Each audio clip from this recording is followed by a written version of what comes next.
Assalamualaikum warahmatullahi wabarakatuh and salam sejahtera. Okay, we continue our chapter 5, solid and fluid.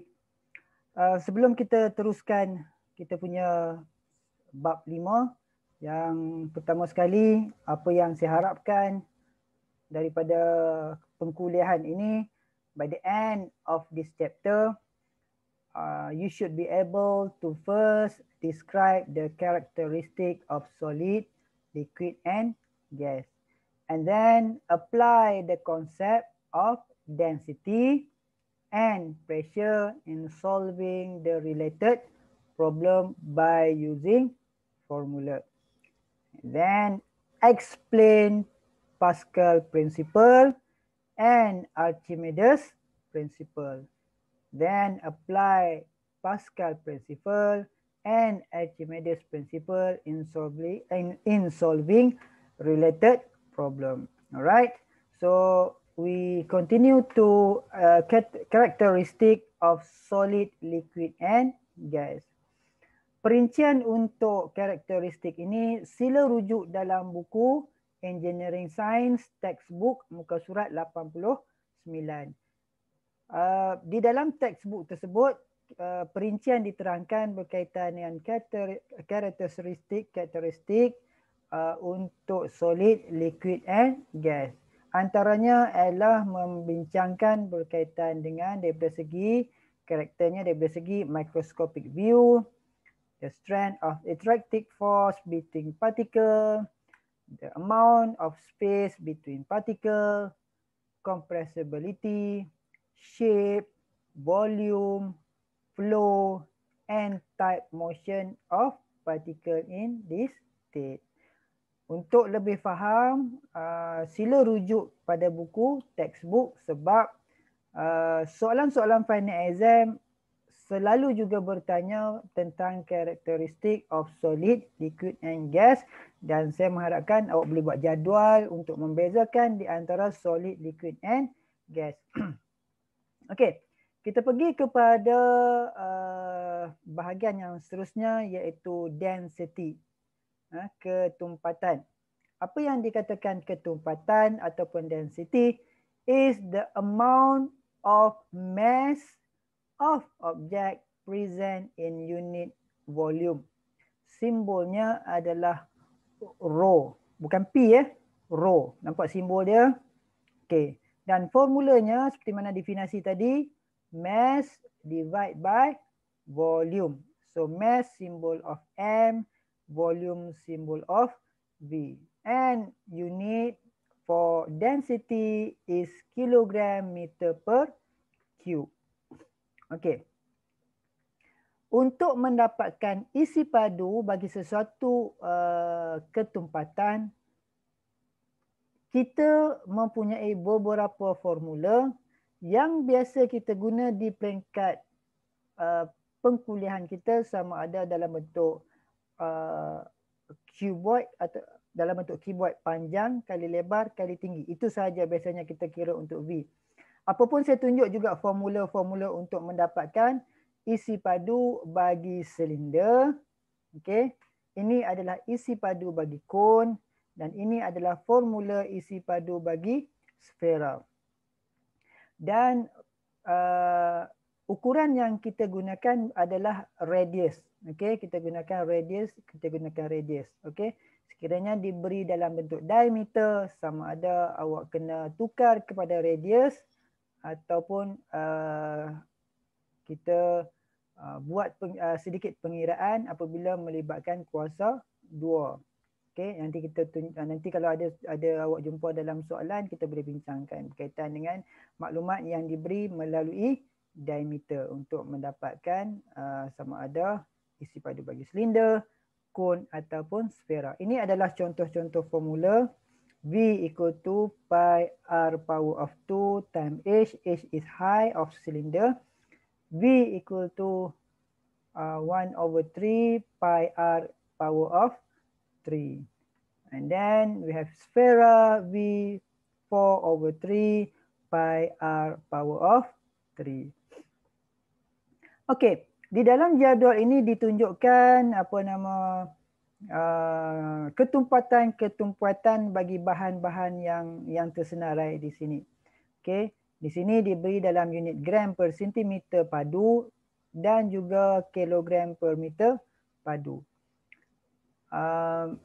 Kenapa diberi dalam gram per sentimeter padu atau dalam kilogram per meter padu? Ianya adalah berdasarkan kepada soalan yang awak dapat nanti. Unitnya sama ada sentimeter ataupun meter, gram ataupun kilogram. Sebab kita nak bincangkan nanti berkaitan dengan relative density. Sama ada perlu kita tukar unit ataupun tidak perlu kita tukar unit jika diberi dalam gram ataupun sentimeter. Alright. Apapun kita tengok sedikit ketumpatan-ketumpatan sesuatu bahan dalam bentuk solid, liquid and gas. Okay, yang pertama sekali, in a solid state, the molecule are packed close together. Kita, tengok balik pada perbincangan awal kita tadi berkaitan dengan karakteristik. And then density is a measure of how much mass is contained in a given amount of shape. And then solid are so compact to their shape and volume are fixed, right? In liquid state, the molecules are still close but they have been spread apart enough to give a substance freedom to morph into any shape. Yeah? And then, while the volume of liquid, isi padu bagi benda tersebut, will not increase or decrease, maksudnya isi padu bagi benda itu tidak akan meningkat ataupun berkurangan without change in temperature, tanpa perubahan suhu. The shape of volume make it free to change, the molecule free to reorganize themselves. Sebab tu kalau dalam pendalil disebabkan dia ada jumlah isi padunya yang tertentu tanpa perubahan suhu, maka bendalil tersebut boleh mengikut bekas yang kita simpan. Kalau dalam bentuk bekas tu adalah 4 segi kuboid, maka dia dalam bentuk 4 segi. Kalau kita letakkan dia dalam cawan, bendalil itu akan follow bentuk cawan. Okay. Kemudian kita ada gas. In a gas state, molecule are so energized, molekul-molekulnya sangat bertenaga and spread apart that gas will morph into any shape and volume. Okay. Awak boleh rujuk contoh pada muka surat 91 dalam buku Engineering Science Textbook, example 5.1 and 5.2. Okay. Apapun, okay, sebelum tu saya tukar ini dulu. Setting dia selalu problem.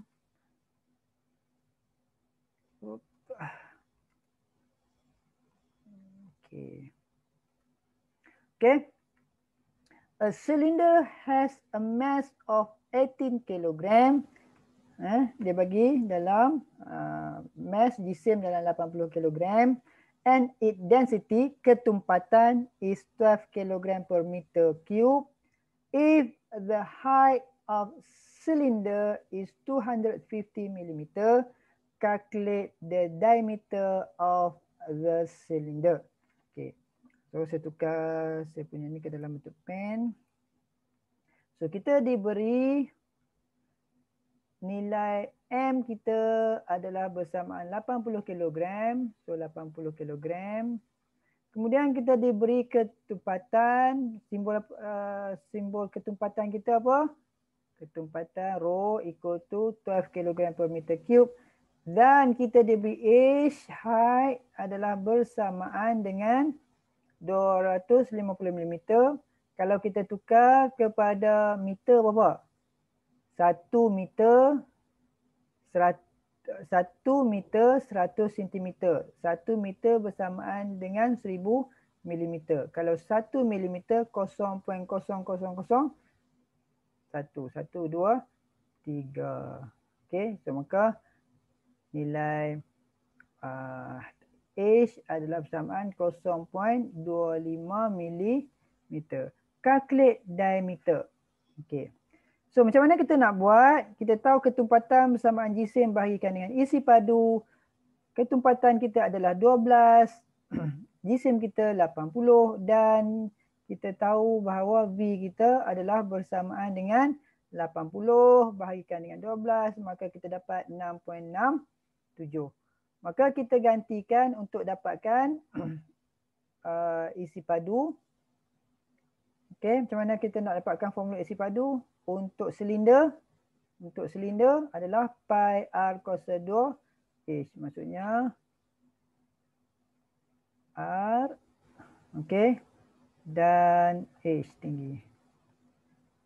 Okey, so pi r kuasa 2 H, maka kita tahu nak kita cari adalah radius, maka kita ada nilai V, betul? Ini nilai V. Kemudian kita tahu nilai pi, radius kita nak cari, H kita tahu, maka R kuasa 2 bersamaan 6.67 bahagikan dengan pi darabkan 0.25, maka kita dapat radius adalah 2.91 mm. Soalannya adalah diameter, maka apa perlu buat adalah tukarkan kepada meter, diameter, so diameter adalah 2R, maka nilai yang kita dapat diameter adalah 5.83 meter. Contoh yang seterusnya,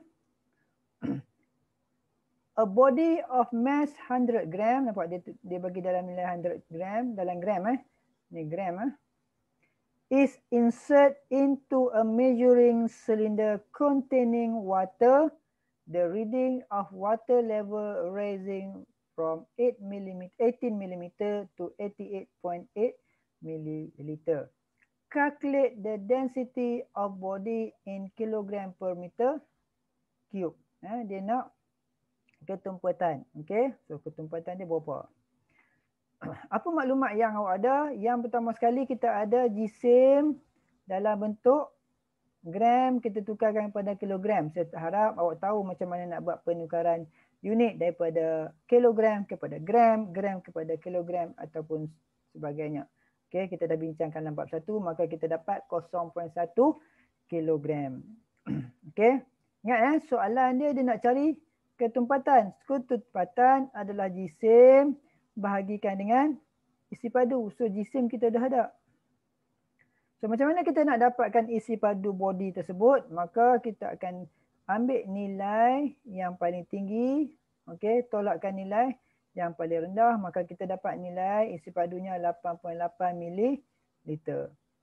Okey, so bila kita tukar nilainya seperti ini, maka kita gantikan isi padu dalam formula yang diberikan, maka kita dapat 0.1 bahagi 8.8 darab kurang 10 kuasa negatif 6, maka nilai inilah yang kita dapat. Okey, 11.36 darabkan 10 kuasa 3. Okey, seterusnya soalan, a load tank is 200 meter cube, a tank fill of 2/5 daripada bendalai, maksudnya satu tangki itu diisi 2/5 saja penuh.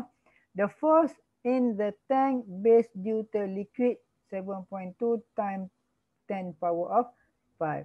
Calculate the density of liquid. Okay.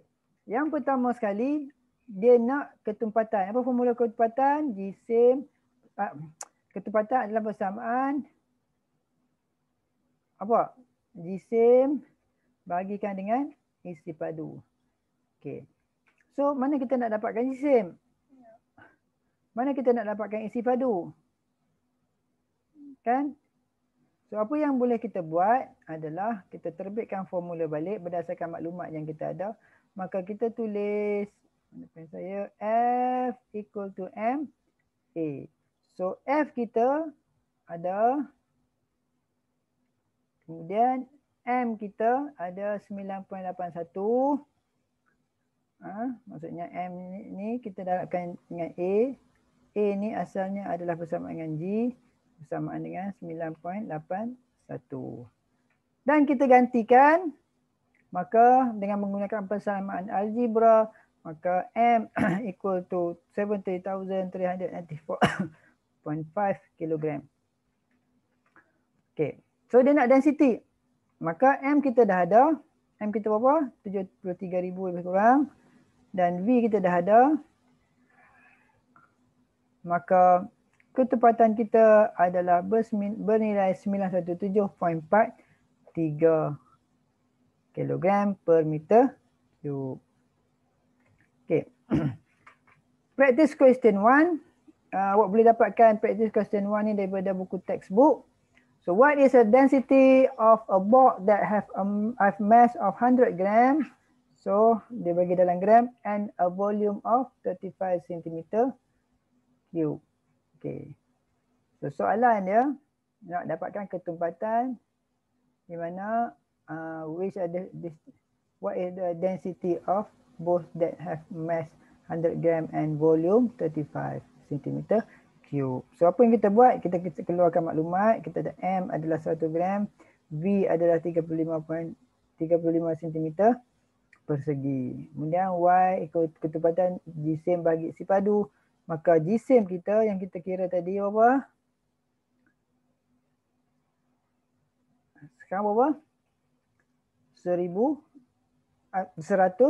gram. Ni saya tak tukar unit Kenapa saya tak tukar unit? Nanti kita tengok nanti. Okay, so 100 gram.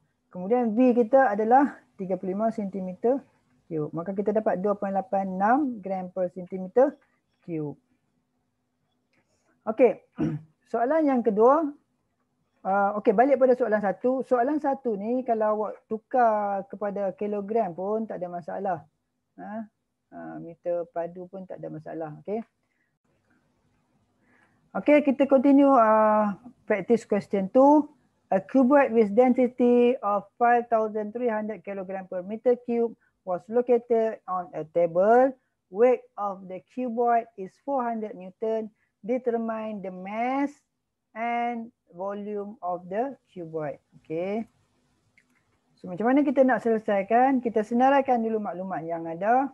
Apa maklumat yang kita ada? Yang pertama sekali diberi weight. Weight kita adalah 400 Newton. Okay, 400 Newton.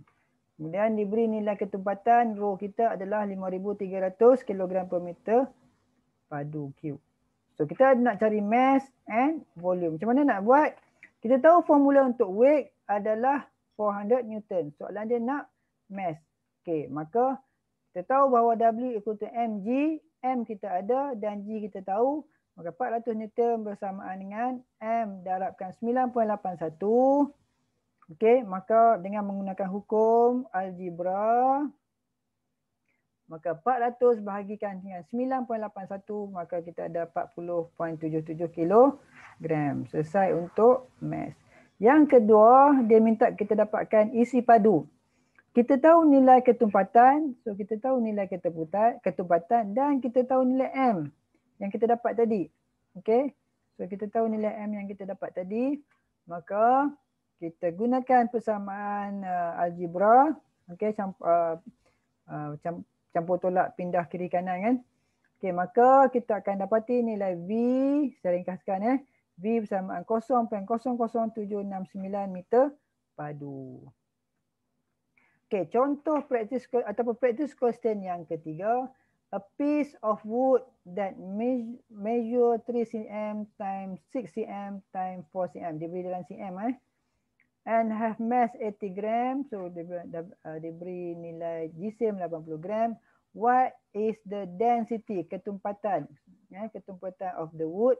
Would the piece of wood float in water? Boleh tak sekeping kayu ini terapung dalam air? Jadi kita nak dapatkan ketumpatan, kita tahu ketumpatan samaan jisim bahagi isi padu. Maklumat yang kita tahu, jisimnya adalah 80 gram dan isi padunya adalah 3 kali 6 kali 4, 72 cm padu. Okey, so kita gantikan di sini, maka kita dapat 80 gram bahagikan dengan 72 cm padu. So nilai yang kita dapat adalah 1.11 gram per centimeter padu. Perlu tukar tak? Tak perlu tukar. Kalau rasa awak confident dengan jawapan ni, sebab kita akan ada relative density nanti yang akan menghilangkan kita punya unit. Okay, penat-penat awak tukar unit, tiba-tiba benda tu dimatikan ataupun tak guna pada hujung jawapan. Okey. So apa yang berlaku kepada kayu tersebut? Maka kayu tersebut will not float on water because the density of wood is bigger than the density of water. Okey, macam mana kita boleh nyatakan perkara ini? Okey. So kita kena bincang nanti kepada tajuk relative density sebab dia ada pengiraan nanti berkaitan dengan relative density. Okey. Kita tengok kepada tajuk seterusnya yang saya katakan tadi, relative density. Okey, so kita jumpa pada video yang akan datang. Okey, terima kasih.